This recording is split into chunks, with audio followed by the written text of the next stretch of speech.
Hello friends, welcome to my channel discover study with me Preeti Bora. तो दोस्तों, हम Indian constitution cover कर रहे हैं जिसमें आज का वीडियो है इमरजेंसी से रिलेटेड। तो इमरजेंसी पार्ट 8 में आता है कॉन्स्टिट्यूशन के, and from article number 352 to 360 इसके अंदर हम इमरजेंसी का इंट्रोडक्शन पढ़ेंगे एंड जो नेशनल इमरजेंसी है उसके बारे में हम डिटेल में पढ़ेंगे।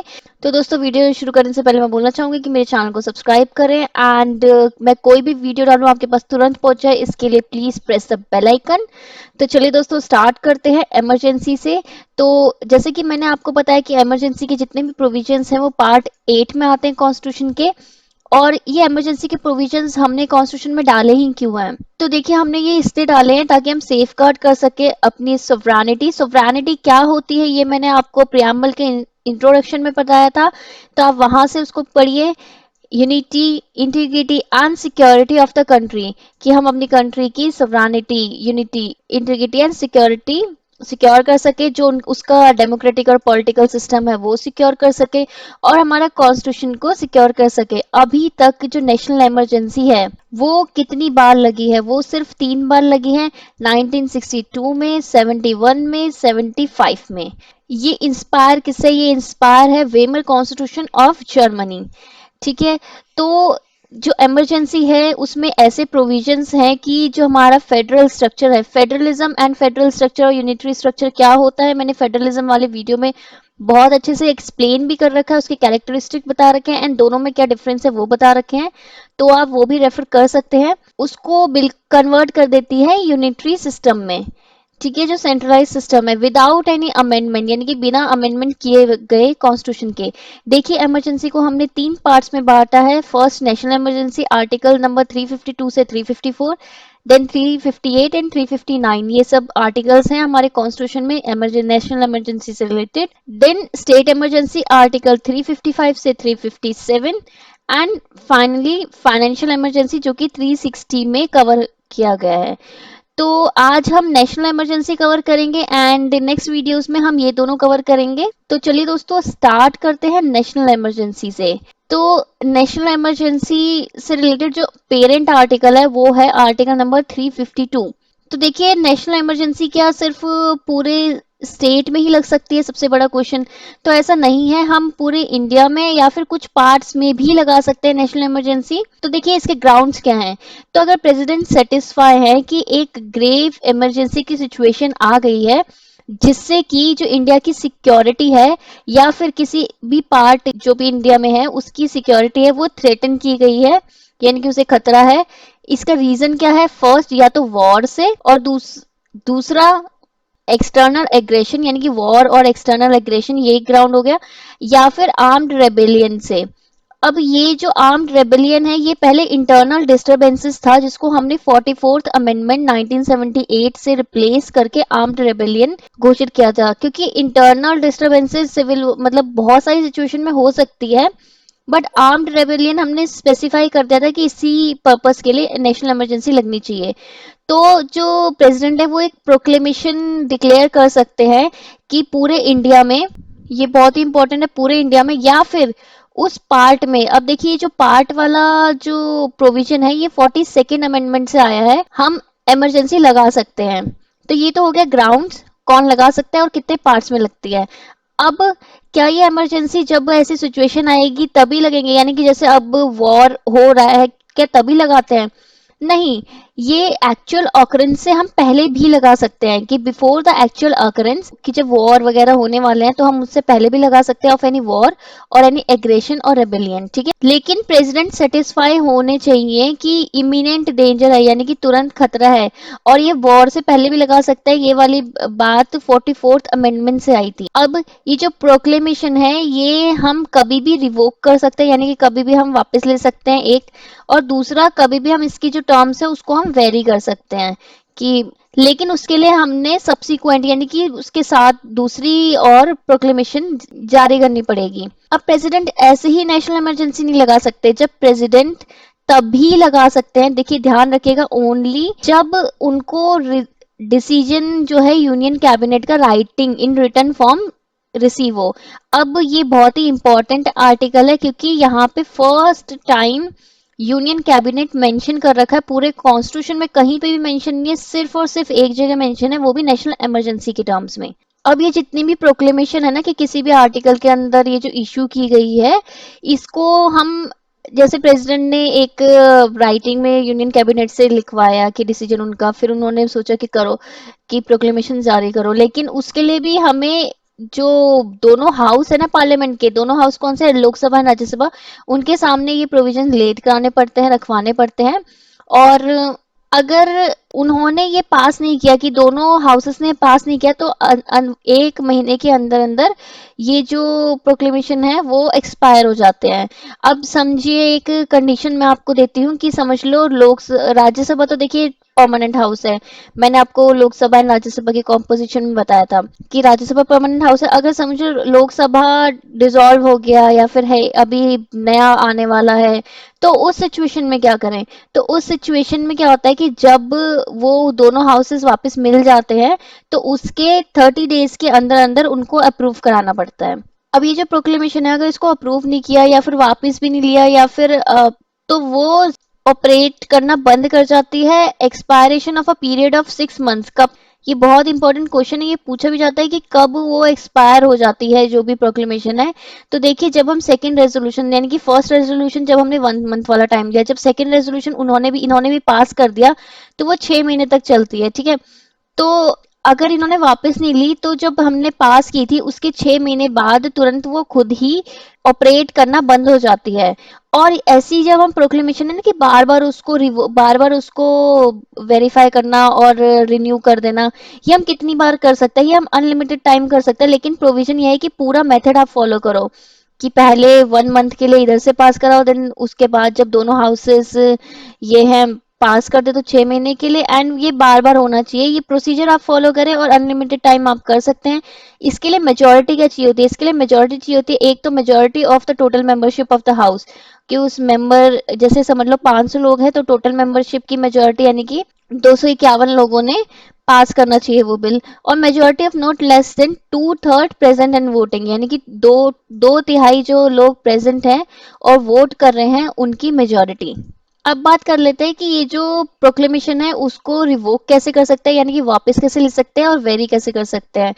तो देखिए, जो प्रेसिडेंट है ये दोनों काम कर सकते हैं। अगर ये जो हाउस ऑफ द पीपल है, हाउस ऑफ द पीपल यानी कि लोकसभा ने एक रेजोल्यूशन पास करे उसको डिसअप्रूव करने के लिए कि हमें नहीं चाहिए, या फिर उसको, कि उसका जो, अगर एक बार हमने कर लिया कि उसको और कंटिन्यू नहीं करना है उसके लिए। अब इसका भी एक प्रोसीजर है कि अगर कुछ लोगों को लगता है, और वो लोग होने चाहिए 1/10, बहुत ही इंपॉर्टेंट टर्म है कि 1/10 जो टोटल मेंबर हैं हाउस ऑफ द पीपल के, उनको लगता है कि ये जो प्रोक्लेमेशन है ये या तो कंटिन्यू नहीं होनी चाहिए या फिर ये आनी ही नहीं चाहिए, तो वो नोटिस दे सकते हैं राइटिंग में। अगर हाउस सेशन में है तो स्पीकर को, और अगर सेशन में नहीं है तो प्रेसिडेंट को। और जब ऐसा होता है कि प्रेसिडेंट को नोटिस मिलता है, हाउस सेशन में नहीं होता, तो एक स्पेशल सिटिंग बैठती है और अगले 14 दिनों के अंदर अंदर, और इसी के पर्पस में वोटिंग होती है। एंड इस वोटिंग का जो प्रोसीजर है वो ये होता है कि जो लोकसभा के लोग हैं वो सिंपल मेजोरिटी से इसको डिसअप्रूव कर सकते हैं, एंड वो जो प्रोक्लेमेशन है वो कंटिन्यू करना बंद कर सकते हैं, या फिर वो ऑपरेशन में आती ही नहीं है। अब देखिए, प्रेसिडेंट के पास पावर है कि वो ये जो प्रोक्लेमेशन है ना, different different proclamation different different grounds में इशू कर सकते हैं। यानी कि मल्टीपल जो प्रोक्लेमेशन है वो आ सकती है साइमल्टेनियसली, यानी कि एक साथ। लेकिन रीजन ऑब्वियसली क्या होना चाहिए? War, external aggression and armed rebellion. मैंने आपको बताया था कि आर्म्ड रेबेलियन पहले जो इंटरनल डिस्टर्बेंसेस था 44th अमेंडमेंट से चेंज हुआ था। अगर लगे कि इमीडिएट डेंजर है, यानी कि तुरंत हमें बहुत खतरा है इन वॉर, एक्सटर्नल एग्रेशन या फिर आर्म्ड रेबेलियन के चक्कर में। और ये ऐसा स्टेप क्यों लिया गया? क्योंकि जब पंजाब में उस समय बहुत ज्यादा क्योस हो रहा था, एंड उसी के चलते हमने 38 अमेंडमेंट से ये रेट्रोस्पेक्टिवली साइमल्टेनियसली बहुत सारे ग्राउंड्स में लेके आए थे, एक के बाद एक। तो इस वजह से अब इससे रिलेटेड क्या इम्पैक्ट होते हैं? तो 353 में बताया है कि इफेक्ट क्या होता है, क्योंकि जैसे इमरजेंसी आ गई, नेशनल इमरजेंसी आ गई, उसके कुछ एग्जीक्यूटिव, लेजिस्लेटिव एंड फाइनेंशियल कुछ इम्पैक्ट्स होंगे आपके राइट्स में। तो ये सब हम देख लेते हैं। अगर हम एग्जीक्यूटिवली देखें तो जो यूनियन की पार है ना, एग्जीक्यूटिव पार, वो एक्सटेंड कर जाती है। यानी कि वो जैसे देखिए, अब देखिए शेड्यूल 7 में लिस्ट है, सबके पास अपने अपने एरिया है, यूनियन के पास अपने कुछ क्राइटेरिया जिसमें वो लॉज बनाते हैं, स्टेट के पास अपने हैं। लेकिन इस पर्टिकुलर केस में जो एग्जीक्यूटिव पावर है यूनियन की, वो एक्सटेंड कर जाती है कि वो डायरेक्शन दे सके इनमें से किसी भी स्टेट को जहां पे ये इमरजेंसी लगी हुई है, कि वो कैसे अपने एग्जीक्यूटिव पावर को एग्जीक्यूट करें एंड कैसे काम होना चाहिए। तो ये तो हो गया एग्जीक्यूटिव, ठीक है। लेजिस्लेटिव अगर हम देखें तो जो पार्लियामेंट है वो लॉज बना सकते हैं with respect to any matter, किसी भी मैटर को लेके।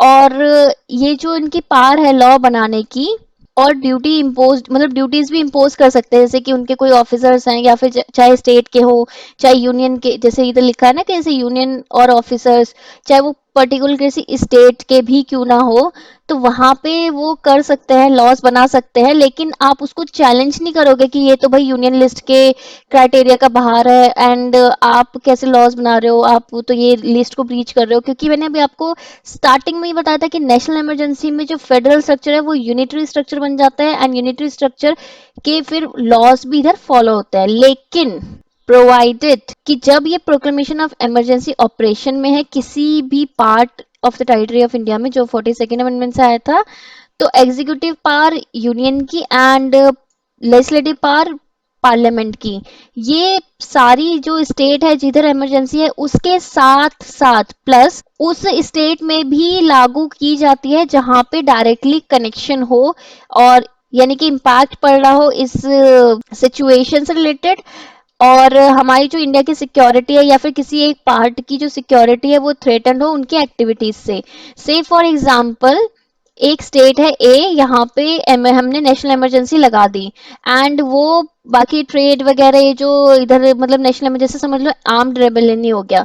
ये जो बी स्टेट है यहाँ से सारे आर्म्स कंट्रोल आ रहे हैं, तो अब ये बी को भी तो वो लेजिस्लेट कर सकते हैं ना, क्योंकि अगर इसको लेजिस्लेट नहीं करेंगे तो फिर फायदा क्या है लगाने का। अब पढ़ते हैं आर्टिकल नंबर 354। तो आर्टिकल नंबर 354 ये कहता है कि फाइनेंशियल पावर क्या मिलती है इस केस में। तो प्रेसिडेंट के पास पावर है कि वो ऑर्डर देकर जितने भी प्रोविजंस हैं आर्टिकल नंबर 268 से 279 तक, ये मैंने ऑलरेडी कवर करा रखे हैं इस पूरी प्लेलिस्ट में, किसी एक पर्टिकुलर फाइनेंशियल ईयर के अंदर वो सारे चेंजेस कर सकते हैं और ऐसे मॉडिफिकेशन कर सकते हैं, एंड ऑब्वियसली एक्सेप्शन के साथ, जो उनको लगे सही है उस पर्टिकुलर फाइनेंशियल क्राइसिस को जो इमरजेंसी से रिलेटेड है उसको टैकल करने के लिए। और इससे रिलेटेड जो भी ऑर्डर आएगा ना वो उनको पार्लियामेंट में रखवाना पड़ेगा। तो इसमें ये नहीं है, इसमें है कि लेड कि रखवाना पड़ेगा ईच हाउसेस, दोनों हाउसेस के अंदर। अब बात करते हैं मोस्ट इंपॉर्टेंट आर्टिकल 358, पेपर में सीधा सीधा पूछ लेते हैं क्योंकि ये रिलेटेड है सस्पेंशन ऑफ आर्टिकल नंबर 19। अब जब इमरजेंसी लगी होती है तो सिक्योरिटी ऑफ इंडिया वगैरह इन सब से रिलेटेड, तो जो आर्टिकल 19 है ना, आर्टिकल 19 क्या है, फंडामेंटल राइट। फंडामेंटल राइट कहाँ पे है, पार्ट 3 के अंदर। तो वो सीधा सीधा आप उसको सस्पेंड कर सकते हो और इस पे स्टेट कोई एक्शन ले नहीं सकती। मतलब ये है कि वो ऑटोमेटिकली सस्पेंड हो जाता है, इसमें कुछ ऐसा नहीं है कि आपको ऑर्डर पास करके उसको सस्पेंड कराना है, नहीं। और आर्टिकल 19 रिलेटेड है राइट टू फ्रीडम से। और अगर स्टेट चाहे ना तो कोई भी लॉ बनाए कि हाँ हम तो कॉम्पिटेंट थे हमारे स्टेट लॉ के अंदर कि हाँ हमें ये राइट मिलना चाहिए, तो जब तक प्रोक्लेमेशन है तब तक आप ऐसा नहीं कर सकते। जैसे ही प्रोक्लेमेशन खत्म हो जाएगी तब आपके ये जो इफेक्ट्स है उसके प्रोक्लेमेशन के वो भी खत्म हो जाएंगे, तो वो ऑटोमेटिकली अपने आप ही सस्टेन कर दिया जाएगा। नेक्स्ट आता है आर्टिकल नंबर 359। अभी हम इन दोनों का डिफरेंस भी देखेंगे, बहुत इंपॉर्टेंट है। इसमें तो ऑटोमेटिकली सस्पेंड हो जाता है आर्टिकल नंबर 19, लेकिन 359 के अंदर जब एक प्रोक्लेमेशन ऑफ इमरजेंसी होती है ऑपरेशन में, तो प्रेसिडेंट के पास पावर होती है कि वो डिक्लेयर कर सकते हैं कि कोई भी लोग कोर्ट नहीं जाएंगे फॉर द इन्फोर्समेंट, यानी कि लागू कराने के लिए कौन से राइट, पार्ट 3 के अंदर जो भी राइट्स है उनको लागू कराने के लिए। लेकिन एक एक्सेप्शन है, वो है आर्टिकल नंबर 20 एंड 21। इसको छोड़ के बाकी सब जो राइट्स हैं वो आप कोर्ट से उनको इन्फोर्समेंट नहीं करा सकते, लेकिन इनकी हो सकती है इन्फोर्समेंट। तो देखिए ये जो एक्सेप्शन थी ये आई थी 44th अमेंडमेंट से। और आर्टिकल नंबर 20 किससे रिलेटेड है? आर्टिकल नंबर 20 तीन चीजों से रिलेटेड है: ex post facto law, doctrine of double jeopardy and self incrimination. ये तीनों चीजें क्या हैं? आर्टिकल नंबर 20 को एक्सेस कीजिए आप। एंड 21 किससे रिलेटेड है? राइट टू लाइफ से रिलेटेड। तो लेकिन इसके लिए एक डिफरेंस है, 358 से थोड़ा डिफरेंट है कि इसके लिए ऑर्डर पास कराना पड़ता है हमें, और ये जब तक सस्पेंड रहता है, जितना हमने प्रोक्लेमेशन जब तक है उस पीरियड में, और अगर उससे कम पीरियड के लिए आपको सस्पेंड कराना है तो वो ऑर्डर में आपको स्पेसिफाई करना पड़ता है। तो मैं आपसे बस एक और चीज इसमें आज के वीडियो में डिस्कस करना चाहूंगी कि आर्टिकल नंबर 358 और 359 में डिफरेंस क्या है। देखिए, जो आर्टिकल 358 है ना, वो रिलेटेड है फंडामेंटल राइट आर्टिकल नंबर 19 से रिलेटेड, लेकिन जो 359 है वो उसमें सारे राइट्स हैं। आर्टिकल नंबर जो 358 है वो ऑटोमेटिकली सस्पेंड होता है, लेकिन आर्टिकल नंबर 359 है वो ऑटोमेटिकली नहीं होता, उसके लिए हमें ऑर्डर पास करना पड़ता है। जो 358 है वो हम एक्सटर्नल इमरजेंसी की केस में यूज करते हैं, लेकिन ये जो 359 है इसमें हम एक्सटर्नल इमरजेंसी और इंटरनल इमरजेंसी दोनों के केस में यूज करते हैं। 358 है उसको हम सस्पेंड कर सकते हैं for the entire duration of emergency, लेकिन इसमें क्या होता है कि हम उससे कम पीरियड के लिए भी सस्पेंड कर सकते हैं, एंड वो जो पीरियड है वो हमें ऑर्डर में मेंशन करना पड़ता है। जो 358 है वो एंटायर कंट्री के लिए है, लेकिन जो 359 है ना वो हम कुछ कुछ पार्ट्स में भी लगा सकते हैं। 358 के अंदर जो आर्टिकल 19 है वो कंप्लीटली सस्पेंड हो जाता है, लेकिन 359 में कंप्लीटली नहीं होता, क्योंकि आर्टिकल नंबर 20 एंड 21 उसकी एक्सेप्शन है। आर्टिकल नंबर 358 में क्या होता है ना कि स्टेट को पावर मिलती है कि आप लॉज बना सकते हो, एग्जीक्यूटिव एक्शन ले सकते हो, जो कि फंडामेंटल राइट से इनकंसिस्टेंट है आर्टिकल 19 के अंदर। लेकिन हाँ, ये बात इंपॉर्टेंट है कि आप वो लॉ बना सकते हैं, लेकिन उस पे फर्दर पार्लियामेंट लॉ बना के आप उस पर्टिकुलर लॉ को वॉइड कर सकती है। लेकिन 359 के अंदर ये जो स्टेट है इसके पास ऐसी पावर नहीं है कि वो लॉ बना सकती है इनकी इन्फोर्समेंट के लिए, क्योंकि ये जो है 359 के अंदर वो जो आर्टिकल्स हैं वो सस्पेंड किए गए हैं प्रेसिडेंशियल ऑर्डर से, और प्रेसिडेंशियल ऑर्डर जो होता है वो टॉप मोस्ट ऑर्डर हुआ इस वजह से। तो देखिए, मैंने आपको बताया था 1962 में, 71 में, 75 में इमरजेंसी लगी थी। इनफैक्ट जब 75 में इमरजेंसी लगाई गई थी तो उसकी बाद में जांच भी की गई थी शाह कमीशन के अंदर, एंड देन उससे फर्दर बहुत सारी चीजें निकल के आई थी। तो दोस्तों, आज की वीडियो में इतना ही। नेक्स्ट वीडियो में हम कवर करेंगे state emergency and financial emergency. तो वीडियो खत्म करने से पहले मैं आपको बताना चाहती हूँ कि मैंने इंडियन कॉन्स्टिट्यूशन के साथ साथ पॉलिटिकल थ्योरी की भी प्लेलिस्ट बना रखी है। उसमें मैंने सारे वीडियोस डाल रखे, जिसका भी पॉलिटिकल साइंस ऑप्शनल है या फिर वो यूजीसी नेट के लिए उसको पॉलिटिकल थ्योरी पढ़नी है, तो वो बहुत ही अच्छा कोर्स है जिसमें सारे कंसेप्ट वाइज वीडियो बन रखी हैं, तो आप उसे रेफर कर सकते हैं।